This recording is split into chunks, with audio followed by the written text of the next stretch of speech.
Yay. Hi, everybody. Welcome to Spiritual Business Spotlight. And today I have a guest with me, Brittany Whitehawk from Clearing the Rain. Hi, Brittany. Welcome to our show. Thanks for your patience while I was figuring out my technical issues here. Oh, it's all good. It happens. Thank you for having me on. I'm super excited about this. Yeah, so am I. And you explained already, and I'm sorry. Can you explain a little bit about what Clearing the Rain is? Because it's such a fabulous mission and vision that you have that it's really good to be able to share that with a wider audience. So, absolutely. Well, first of all, Clearing the Rain I created my company in a direct response to my studies and everything of, those who have survived past sexual traumas don't really have any kind of resources other than traditional therapy to, really help them get back to the point where they're living their lives the way that they want to and the way that they feel they should be. That's like, first of all, but what I do and what my company is dedicated to is helping men and women, really work through the trauma. And I do that through my intuition. I'm really good at telling when people are, BSing themselves or me, or when they're lying to themselves about stuff. But I use my clairsentience. I use, a mixture of the tarot cards as well, to really help them work through the shadows that surround, their sexual traumas specifically. So, if you look at the statistics, it's getting closer and closer to 1 out of every 2 women has experienced some kind of sexual trauma. And I just want to be clear because, we think trauma, oh my God, it has to be like this violent rape. And that's not the case at all. Anything that trauma itself, the definition is anything that has an emotional impact on you and creates an emotional response to like situations, basically. So it could be anything from, narrowly missing getting raped or, sexual comments in the workplace. People don't realize, I know this is different than what we already talked about, but people don't realize that, trauma is such an intrinsic thing. It is such a personal experience that one size fits all kind of stuff does not work for everybody. So, right. Usually, and like I've already told you, most of my clients come to me after they've already been through traditional therapies because, they didn't feel like they were getting the growth that they were looking for there. So what I do, because I don't spend a lot of time in the trauma experience itself, that's not to say it's not important. That's not to negate the effects that it had on you, but it's the past. There's literally nothing that we can do about that. But there is everything that we can do about our personal responsibility for ourselves.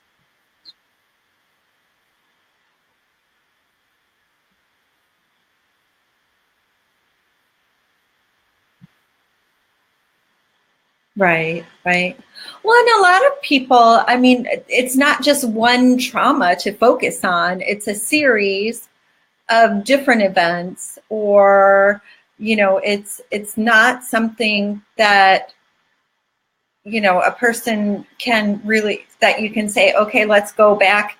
They didn't have any control over their situation, but like you're saying right now, you're empowering people. So you're saying that through these services, you gain control. In a sense, yes, because, there's usually a dichotomous way or, parallel way of what happens. So either the person who's experienced a trauma, doesn't matter what it is, their reaction will either be a total overcompensation of control, going into like a control freak kind of way, or they completely give up all of their control and become like the people pleasers and I will mold myself into what best suits you. So really what I do is I try to get them to see like both of these, ends of the spectrum are they're not actually helping who you are. So this is really about getting in touch with who you really are, who you really want to be, you know, what's really lying underneath the surface, you know, because I mean, to me, that's the most important thing. You know, being a control freak, that's usually when you get to that point, there is no control that you're having. It's just that stress of trying to maintain all of that control. And people pleasing, like you're not really being true to who you are. And to me, that's like a huge disservice to yourself, obviously, but to everybody else, you know? Right. Yeah, because then you're not even really kind of working from a space that's authentic at all. And you're building up frustrations and you're doing things that more out of, you know, like you said, out of this misguided, you know, it's survival. Yeah. Yeah. So I guess it's not misguided at all. It's a to the present self, you know, hindsight being what it is, it looks misguided, yeah. But if you can sit there and say, you know what, I reacted this way and I did all of these things this way because this is how I felt was the best way for me to survive, there's nothing to like beat yourself up about in that sense. You know, there is everything to love yourself about that because you kept yourself alive, you kept yourself relatively safe, right? So that's like another aspect of what I work on too is self-forgiveness. You know, not just the forgiveness of, you know, I equate, you know, the sexual traumas with, you know, whatever happened, that other person who violated you literally left their bags of guilt and shame and all of that with you. You know, in survival, you carry that with you. But then we also have to look at how have you been doing things for yourself, right? If you've been living in this space of, oh my God, this is going to happen again, and you've completely cut off a social life, for example, that is a self-victimization. And that is something that I think a lot of people kind of get, you know, their hackles raised about, because telling someone who has survived something as traumatic as a sex-related trauma, you know, that they are at this point victimizing themselves, people get really pissed off about that, and I get it. But if you can take a step back and look at things from an objective point of view, and you can go, oh, I did that. That sucks. I don't like doing that to myself. I forgive myself because I can see why I did that. There is so much empowerment in being able to forgive yourself. So that is, you know, just another aspect of how I help my clients and my group to actually get to being a liver. And the liver, I mean, we talked about that term the other day because I was like, are you sure you want to use the term liver? But you have a really great perspective on why you use that term. Yeah, so I kind of developed, I guess, this philosophy that there are actually 3 stages to trauma. There's the victim stage, you know, that's pretty much right after it happens. Very much, oh, woe is me, why did this happen? You know, all of the unanswered questions that we ask ourselves. And that victim stage is, for the time that you're in it, be in that victim stage. That's fine. Mm-hmm. But at some point, you're going to have to move on with your life, right? And that's how you move into the survival stage of just doing the day-to-day stuff, right? Not really striving too much for too much, but like going to work, taking care of the kids, the house, the spouse, like all of that stuff. Once you kind of see that light at the end of the tunnel, if you will, of there is something more for me out here.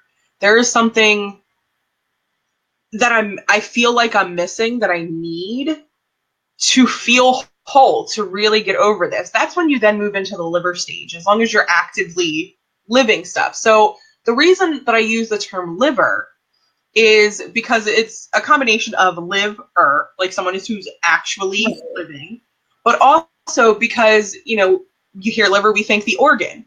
Well, the liver itself is designed to filter out toxins from our bloodstream. Right. Toxins are a trauma to our body, right? So the liver literally filters out trauma from our life force.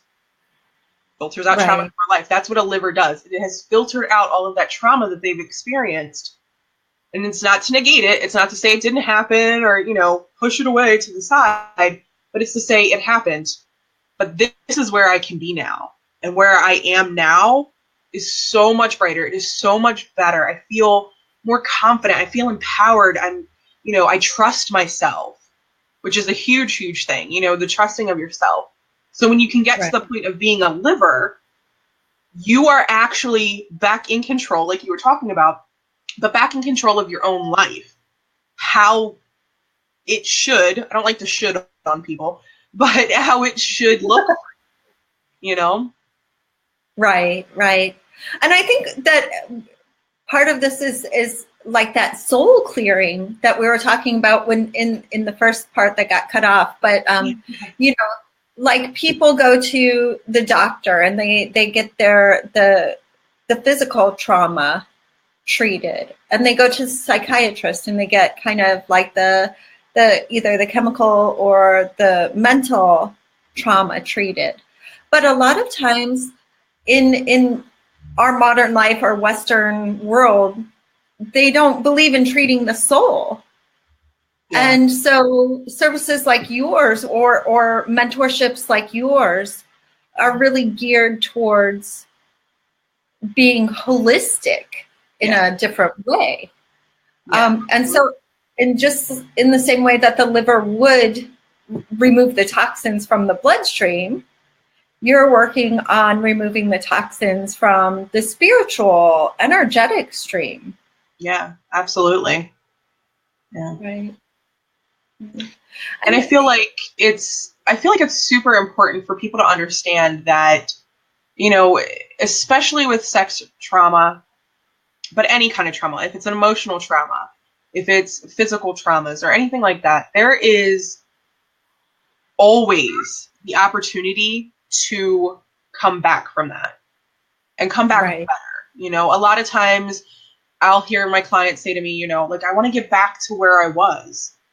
And I have to remind them, you can't go back to where you were. Like, this is your opportunity to go forward to who you are. You know, and I work a lot like in heart-centered places and soul spaces. So most of the time, you know, you'll hear me say, like, what does your heart say? What does your soul say you need to do? I don't care about what your head says. Your head is ego-driven, right? Our egos are going to tell us, don't do this thing, don't grow. Because if you do this, then I can't use those fears and all of the crap attached to it to keep you small anymore. And I honestly don't believe that we are meant to be small people. I believe that we're meant to be expansive spirits, you know? So while my business didn't really start out like this, the spiritual aspect of things is really where it evolved to, you know, because that's what my clients need. They need the help with getting their soul right, if you will, you know, because these traumas do leave a mark on our souls, and we have to be able to differentiate between how we react to those traumas and to those dark marks and how we act because of them. You know, reacting and acting are two different things. So, you know, and it really is kind of creating this new cycle for people where, you know, even if it's like familial traumas, you know, stuff that's been passed down through generations, through bloodlines, all of that kind of stuff. It's stopping those cycles and stopping those memories, if you will, from imprinting on us. You know, I understand I'm not a science major in the sense that, like, you know, physiology or anything like that, but I do understand that our traumas do change our DNA. So you are passing those traumas on to your children. And somewhere along the line, somebody's going to be like, I'm done with this crap. Right. You know, and that's who I work with. Right. Well, and I love the way you said it. I could like trigger or, you know, because, okay, number one, a lot of times the behaviors are passed from generation to generation. And it's just something that, you know, And I'm so glad too that you brought up kind of this thing where there's somebody in the family line who has to stand up and say, I want to change this. This is enough. Because I think we're getting to the point right now. I was just talking to somebody else about it, where we're facing like a new spirituality and like the third wave. And so the second wave probably would have said, oh, this is what your soul would have needed for growth. And a lot of the practitioners are coming around now saying, pardon my French, but bullshit. Like, this isn't something that your soul was like, hey, pick me for this, traumatic experience. Yeah. But you have to, and I hate to put it in those terms, but sometimes, in the prior wave of spirituality, it was almost like, it was like, I'm just going to have to deal with it because that's what your soul chose. And a lot of the leaders right now are saying, no, but this is what your soul, you have the opportunity to heal from this and to stop the cycle. Yeah, I've always been of the mindset or perspective, if you will, because I have my own experiences with sex-related trauma. It started when I was 3, happened again between 5 and 7, and then from the time I was 12 to 15.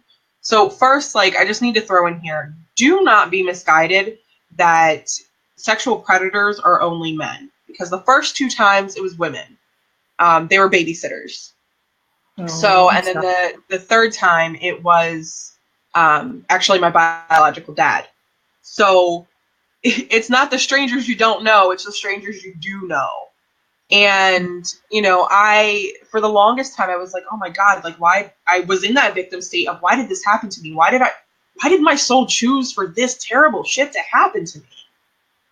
And eventually I was like, that's not the point. It's not the point that, we chose to go down these paths. The point is that there's a lesson to learn. And in some cases, lessons to learn. That's why we went through this stuff. I can't sit here and beat my soul up for, putting me in this situation, because I know I'm stubborn as hell. And I'm sure this isn't the first time I've been stubborn as hell, so there's lessons that I needed to learn through this. And I feel like for those spiritual leaders who are saying, just deal with it, this is what you picked, that's spiritual bypassing. And to me, that is so fucking disrespectful. That is not okay in any way, shape, or form. Yes, your soul may have picked this, but that doesn't mean that, just live with it. That means, okay, so what lessons can we learn from this? What shadows can we uncover from this particular, experience or experiences? So yeah, I have my own problems with the, I don't want to say majority, but the select few who kind of spiritually victim blame. Right. That's, how does that help anyone? And to me, that the whole concept of, if we are all connected and you are a part of me and I'm a part of you, and, all of our energies are circular, what does that say about me that I'm saying that about you? Right. That's just how I kind of look at stuff, So, yeah. Right. Well, yeah, and the spiritual bypassing and the victim blaming, and how it is, and you're bringing people to a point where they can actually look at it from a perspective where they can forgive themselves because they weren't to blame for what happened to them. And I think that's such a valuable lesson, because a lot of people are going to beat themselves up. And then if you have the, the spiritual leader of the situation saying, who's this? Oh, well, yeah, no, that is not constructive at all. To me, I've been called a shadow work healer. I know that what I'm doing is light working, but I don't identify as a light worker. For shadow work healing, I absolutely take the darker side of things. I mean, I have a skull painting behind me, and I love this painting, because to me that represents death and rebirth. And there is a death that occurs, when we're doing this kind of work. But, the shadows is really where we need to dive into things, and if we're sitting there just throwing love and light at everything, Well, those shadows are going to get deeper. They're going to get darker. And eventually they're not going to just, be pushed down anymore. They're going to smack you in the face. And when that happens, then what? So you have to be able to, come to the point of that self-forgiveness, that's total, radical, like unabashed self-love, Right. Right. And from the shadows, acceptance of that space that you're in right now so that you can shine light at it. Because if you always ignore it, it's just like putting a rug over a hole in the backyard, it's always going to be there. Exactly. And I'm only bringing this up because it's going to prove my point here, but I wanted to show you. So my logo for my company is a raindrop that has the sacred spiral in it. And right. Sacred spiral, I've always loved this symbol. Never realized why, but now I know. I actually have a necklace, right? Okay, Spiral. And a lot of people think that once you start your shadow work and you look at a shadow, that's it. It's done. I fixed it. No, that's not, not the case at all. So once shadow work starts, it doesn't end, and it can be really gunky. It can be really like, oh, I don't want to look at this shit. Like there can definitely be some resistance to it. But once you start that and once you create the patterns and the habit of, okay, this is my shadow, this is where it comes down to, this I can work with, and you keep working through it that way. Yes, there's the empowerment that you were looking for. Right. But because of the sacred spiral, you will come back to this shadow again. And it will be at a deeper level, right? Because right now we can just talk about shadows at the surface level, like our fears, fear of success, fear of failure, fear of being alone, fear of, all of these really cutesy words that our ego likes to tell us to make it easier for us to swallow this fear. Well, where are those fears really coming from? Fear, it's coming from not feeling worthy, right? Not feeling like you deserve, not feeling like you can trust yourself, those kinds of things. So I dig down to about 3 or 4 levels of this shadow, and then we work from there. So the next time that this shadow comes back around, you have the tools that you need to look at it yourself. I say all the time, like, my goal is to put myself out of business. Right. That's good. I love that because you're just, and that's teaching somebody to do it for themselves so they don't get kind of attached to needing somebody else to resolve their problems for them. Yeah. And I give my all to my clients when I'm working with them one-on-one, or if we're doing like a challenge in my group or whatever. But this is your life. So are you going to live it, or do you want me to live it for you? Because I already have one that I'm working on. I mean, like, I already got one going. And to me, that is one of the most empowering things, is to give someone the confidence to be able to sit there and say, crap, this is here again, but I got this. I can handle this. Like, I already know how to go through the process. I already know the questions to ask myself. And it's going to be those questions, the really deep questions that need to be asked. And that's how, the growth comes from that. Right. Well, and the whole thing is that, seeing the spiral going up and seeing the spiral going down, you always face the same lesson from a different level. And it's just, the universe's way of saying, hey, what are you going to do this time? Did we learn the lesson? It's just like, a lot of times when people have suffered trauma, they actually seek out abusive people who kind of keep them in their victim place, their victim stage. It's like dating another person with the same soul, different body kind of thing. Yeah. And so when you're dealing with working on things from a different perspective, you're digging down to the layers of cause, the causation part, but you're also saying, hey, bring this into your current life so that you don't have to continue to repeat this cycle. Yeah, absolutely. Absolutely. And that's, I think too, is what sets me apart from traditional therapies is because everything that I do like is immediately applicable, right? I mean, I had a call with a client yesterday. It was our first call. She's doing a shadow quest, and mind's blown left and right. And today she's like, I noticed what I was doing and I stopped it immediately. And I'm like, you just created that new cycle. And she's like, I can't believe I did that already. And I'm like, hello, this is how it works. Like, yes, we go through these spirals of lessons that we're supposed to learn, and we're supposed to learn them on a deeper level. But, for right now, this is the only life that we have to live. So, are you going to let, the cyclical nature of the lessons that you're not learning, the things that you're not really ingesting, if you will, into your soul, are you going to let those things dictate your life? Or are you going to sit back and be like, you know what? Here's the new cycle. This is how I'm going to be because this feels better to who I really am. Right. And yeah, absolutely. Like you said, like digging down to the root. I dig down as far as I possibly can with people. And sometimes it can get even, crappier. But, when we're in those shadows and we're looking at things, and I said this before on the other one, you cannot have a shadow without light.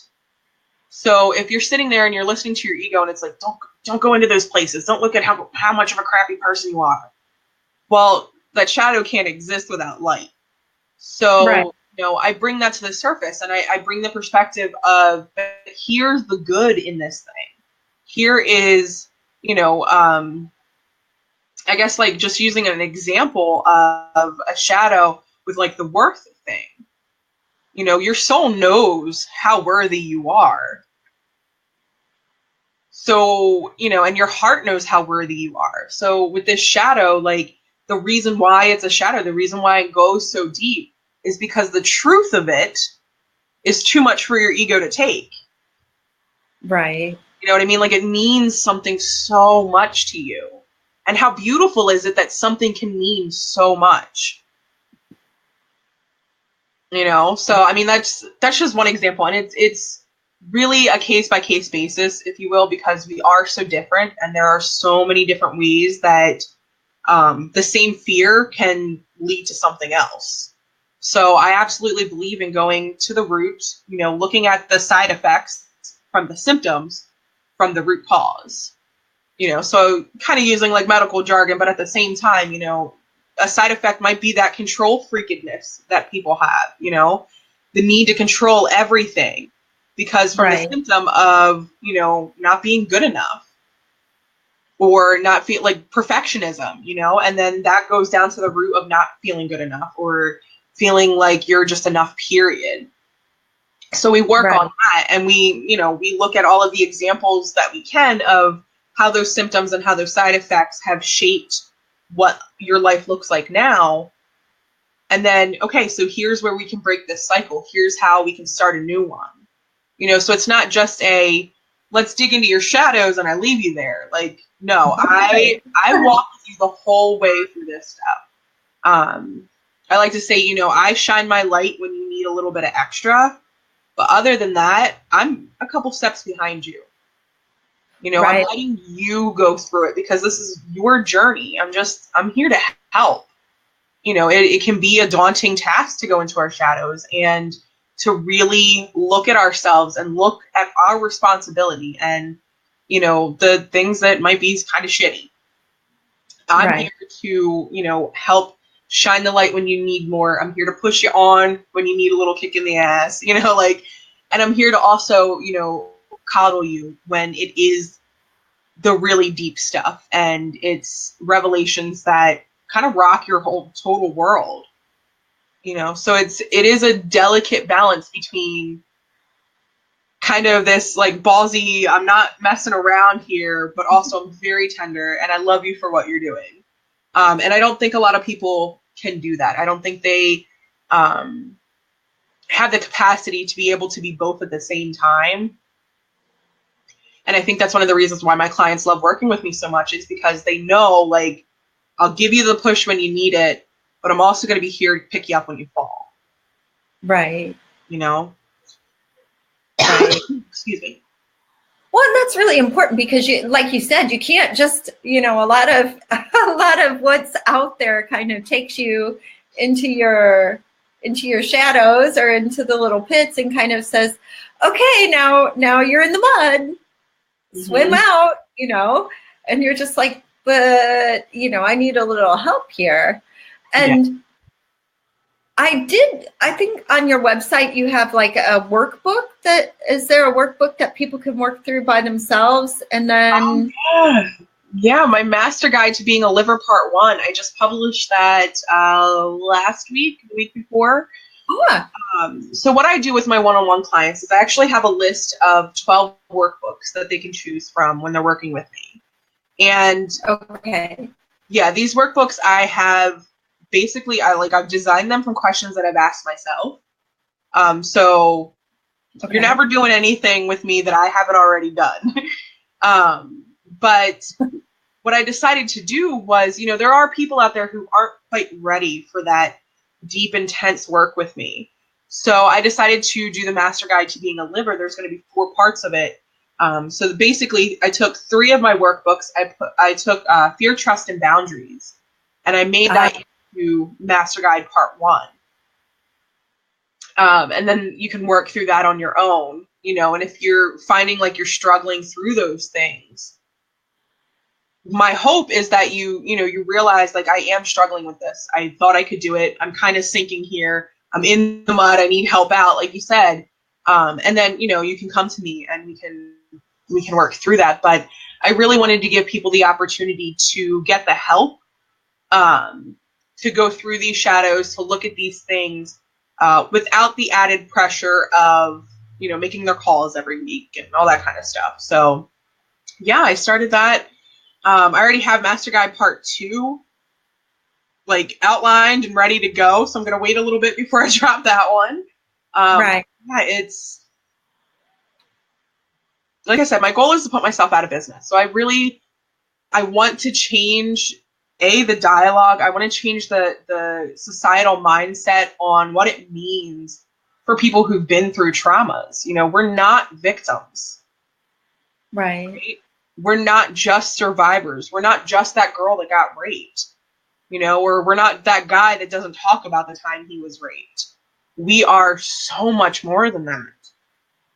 And I want to help people see that. I want them to really like revel in, yes, they've been through some shit, but look at where they are now. Like to me, that is like, that's my payment. Like seeing somebody grow within, you know, the 3 months or 6 months or a year that we work together, seeing them grow and get excited about who they are again, like that is how like I feel I'm, I guess, like living up to my soul mission here this time around. Right. And that was another thing. I'm glad that you touched on that. So it's not just individual lessons or sessions. It's not like, hey, just reach out if you need, you know, something right now. It's more like, here, let me take your hand. We're going to work through this for a number of different sessions so that they're not like kind of struggling without, you know, kind of. Yeah. I mean, I have one-off sessions, and that's usually for the people that are like, you know, this shadow came back and I don't know what the hell to do with it. You know, or I really need help with this situation that's going on. Can you help me with it? That's like a one-off session. But for the most part, you know, I work with my clients for a minimum of a month. And that's like what the Shadow Quest is right now. I have like 5 or 6 ladies who are doing a Shadow Quest at the moment. And that is a month that you get a call every week, and I give you homework every week, and, you know, we work through this stuff together. The longest I have is a year, you know, and that's like a total overhaul. But, you know, depending on how much you're ready for, because yes, I push you a little bit. I push you out of your comfort zone a little bit, but I'm not going to push you off a cliff. Right. You know, so that's why I have the options. But yeah, I mean, I have seen such dramatic changes in my clients in just 3 months. I'm working with 2 people right now. We're only 7 weeks in, and not the people I started working with by any means. They are totally different, and it has been like an absolute pleasure to watch that and to see their growth, and to be able to point that out to them. Like, do you realize this is what you're doing now? Right. Oh shit, like, I didn't even know. And then that's when they start getting excited about who they're becoming, and that to me is just so, so beautiful watching that. I can imagine. And do you have, like, were you talking about like a mission to create like an island or like a retreat or something like that where people could come and, Yes. Okay, can you explain a little bit about that? Yes, I'm so excited about my retreat. So this actually came about because I was in another spiritual group, and the question was asked, like the quintessential, like, if money was no option, what would you be doing? And it just popped in my head. I was like, I would have an island retreat. Like, I would own an island, build a retreat house on there, and then have survivors come free of charge to work through this stuff. And I would include different modalities of healing, like animal therapy, yoga, nutritionists, regular therapists, psychologists, like all of that, to really work through that holistic approach to healing past these traumas. So that's in the works. I'm still working on it, but I cannot wait for that. That is going to be it. Oh my God, it's going to be so amazing to be at that point. Could you tell I'm a little excited about my island? I saw your face like light up. You're like, yes, I can't wait. And it's such a fabulous idea because sometimes people need a step back. They can't be going through their day-to-day lives. They really have to, like you're talking about, discover their worth, like put their foot down and just say, you know what, I really need to do this for myself so that I feel whole and healed and connected.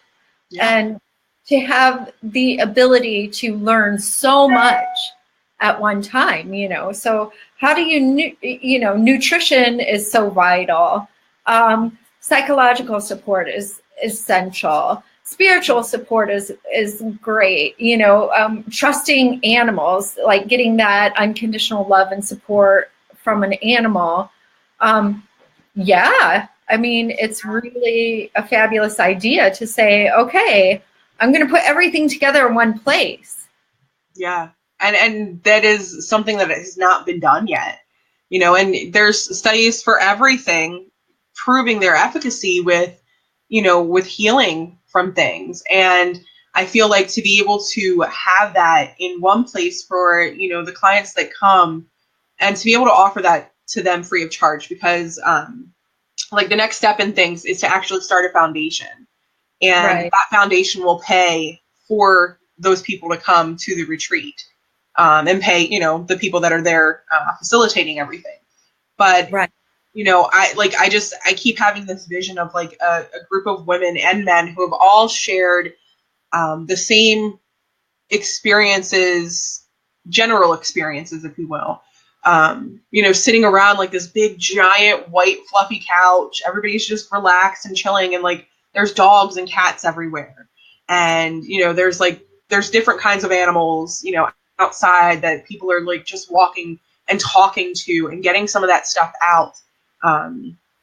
So like for me, like just envisioning that, seeing that, and, knowing that if I'm helping people change this much now, just 3 months on the internet, doing calls once a week, what is going to happen when we get to this point? Like, holy crap. It's going to be so, so amazing. And to change that many lives, and like think about the, the ripple effect from that, it's going to be a generational ripple effect. And, it has to change, somebody has to be the one to do it. And I'm doing it. I want to do it. So yeah. Yeah. That's such an awesome, like, just vision and mission, because it's like you said, the ripple effect from it. When you start thinking about it from that perspective alone, you're like, oh my God, just like we were talking about earlier, stopping that generational thing, and then taking it and applying it to further generations in life. Yeah. It's just really, I mean, I keep talking about it and keep talking about it. We're in a space where right now your work can change the future. Yeah, I know. And it's like putting it like that, I'm like, holy crap. But I know, I know that it's already doing that because, for the clients that have children already, they're seeing how their shit has affected their parenting as well. Yeah. So they're changing the way that they're parenting. So it's already changing generations. Right. But yeah, to think of it like on that big grand scale of, 20 generations from now, of people who have had this one ancestors, stand up and say, I'm not doing this anymore. I'm not going to live in this space anymore. Like, I'm going to live how I want to. And how, like, just thinking about that is like, is so inspiring to me. It's so, just, I'm in awe of the possibility of that. So, like I said, and I will keep saying it till I run myself out of business, that is what I want to do. I want to get it to the point of, our laws are stricter for those who have offended. We have rehabilitation programs, actually in place for offenders.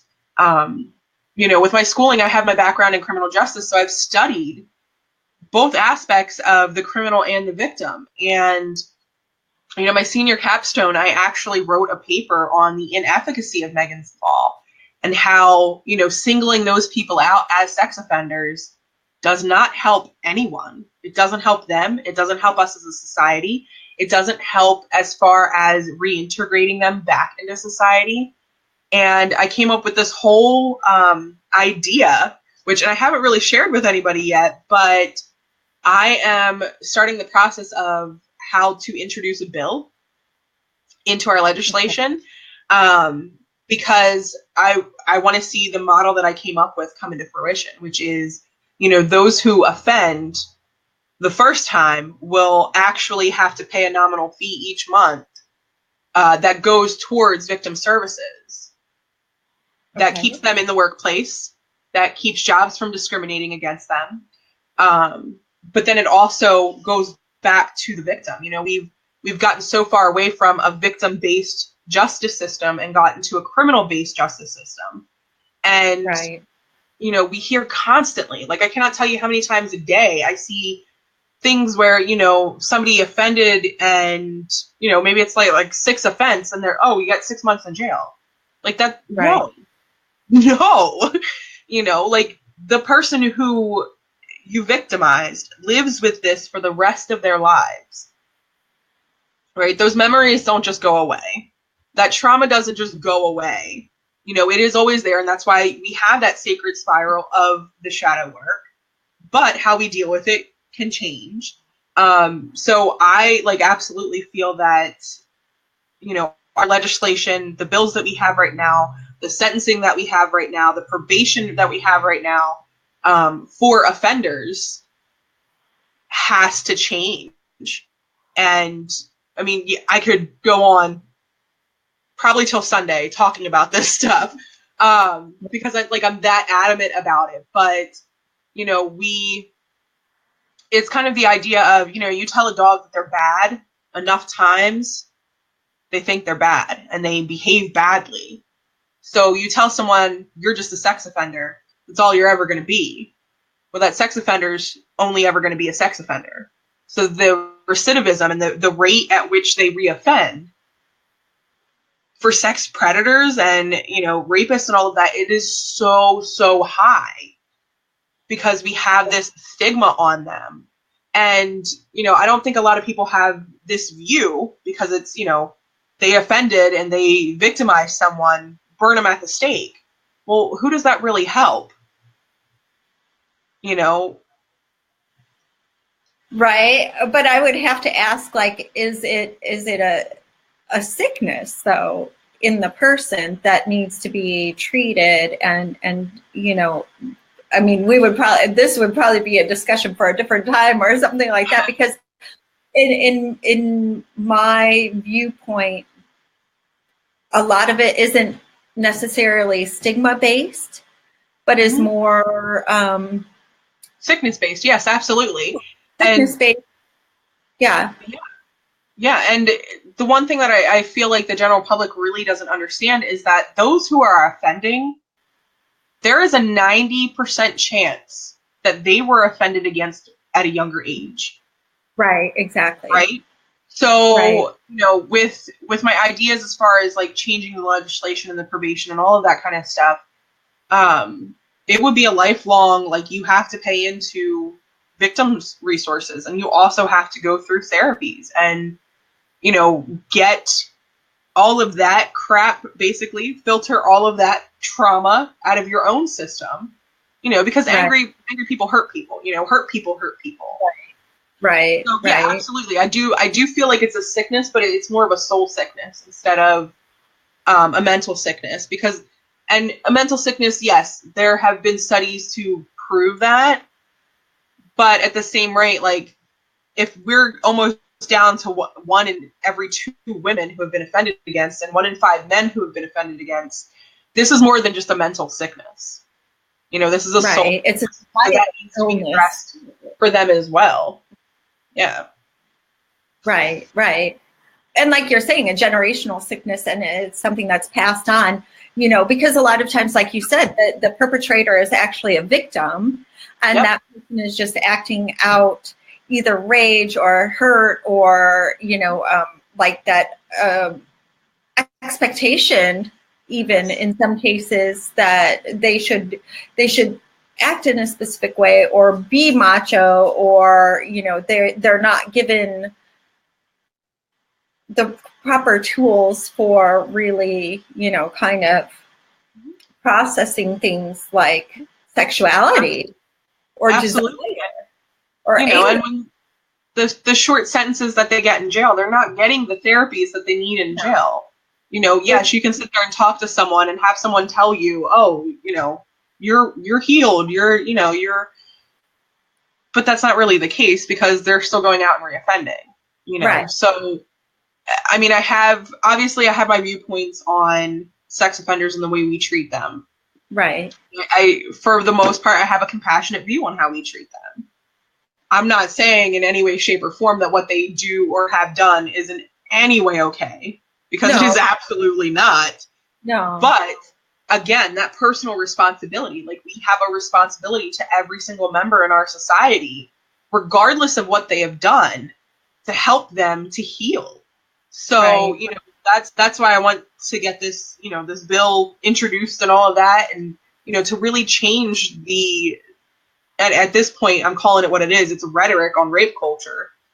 Between the media and all that kind of stuff that we see, there is a rhetoric that is trying to justify taking someone else's autonomy. And there is absolutely no justification for that in any way. So, like, it's not just my island that I'm working towards. It's not just, changing generational ripples. It's changing the lives of those who have also offended themselves. So there's a whole approach to this that I'm working on. Well, and it's more, like you said, it's more holistic. It's not just dealing with the victim. It's also dealing to heal the perpetrator and the victim, or the victim and the person that victim victimized. Exactly. So it's like a trail. It's not only starting. Yeah. So that's interesting, though. We'll have to see how that comes out, because I want to continue following you and your work, especially. And so we're going to wrap up a little bit, but how can someone find you if they want to work with you? So they can get the workbooks, like, just on your website, and I put your website on the page, but yes, you can go to the website. You can go to facebook.com/clearing the rain to find my business page. I put a lot of stuff on there. My group is under the umbrella If you do facebook.com/groups/under umbrella, make sure it's actually a picture of a lady like, yay! Because there's a couple other ones that are not me. I do not speak Cantonese. So, but yeah, I mean, I'm pretty much everywhere. I mean, type in Clearing the Rain or, sex trauma healing within Google, and you should be able to find me. To get the book, you can go on lulu.com and type in Clearing the Rain. Now, it is listed as explicit content because I swear, and I swear a lot. I write how I talk. So, just make sure that if it doesn't come up and there's just a little box there that says, you must be 18, just go through that and they can get that on there. But yeah, I mean, I absolutely, I am open to helping anyone who really sees the opportunity for change in themselves and is ready to take that journey of self-responsibility and self-acceptance and self-forgiveness first and foremost, to get to that point where they are living absolutely unapologetically about who they truly, truly are. So, yeah. Wonderful. Wow.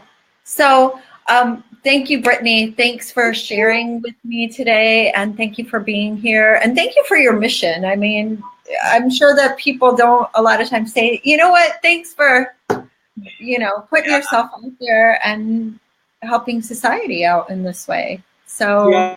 It's heavy work, but it's rewarding for everyone involved. So it has to be done. It's time. It's absolutely. Right. Thank you so much for having me on. This was awesome. Yeah, it was definitely. And like I said, keep in touch. Let me know how things are going because, whatever I can do to kind of share what you're doing, I'd really love to help you. Oh, thank you so much. I appreciate that. Same goes for you, dude. This is awesome. Giving people the opportunity to really talk about their passions and their soul missions we need a place for that, right? So thank you for doing that. You're welcome. You're welcome. It's my pleasure. Really, it's my pleasure. And yeah, I loved it. So thank you. Awesome. Well, I'm sure I will see you around. And thanks again. And so Brittany Whitehawk from Clearing the Rain and Under the Umbrella. And working on bringing more light into the world by going into the darkness unafraid. Definitely. Yes. Thank you. Thank you again. And so we'll talk soon. Thanks, Brittany. Bye. Bye. Thank you. Bye.